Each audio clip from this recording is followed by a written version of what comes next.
تبارك الذي نزل الفرقان على عبده ليكون للعالمين نذيرا۔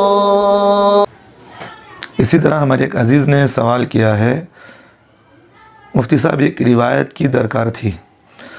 سوال یہ ہے کہ رسول اللہ صلی اللہ علیہ وسلم فرماتے ہیں بچوں کو رونے پر نہ مارو، اس لیے کہ 4 ماہ تک رونا لا الہ الا اللہ کی گواہی دیتا ہے، اور اس کے بعد 4 ماہ کا رونا نبی علیہ السلام پر درود بھیجتا ہے، اور اس سے اگلے 4 ماہ کا رونا والدین کے لیے دعا کرتا ہے۔ کیا یہ روایت صحیح ہے؟ جواب دے نوازش ہوگی۔ دیکھیں بھائی، جو آپ نے روایت سلسلے میں مجھے پوچھا ہے، یہ کتاب ہے خطیب بغدادی، اس کے اندر ایک حضرت نے اس میں مرسلاً سند کے ساتھ یہ روایت ذکر فرمایا ہے۔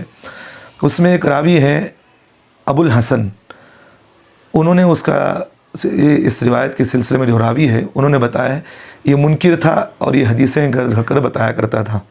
اسی طرح علامہ حجر اسقلانی رحمۃ اللہ علیہ کی کتاب ہے لسان المیزان، اس میں بھی انہوں نے یہ بات لکھا ہے کہ یہ روایت صحیح نہیں ہے، بلکہ شیعوں کی کتابوں کے اندر یہ روایت لکھی ہوئی بات ہے۔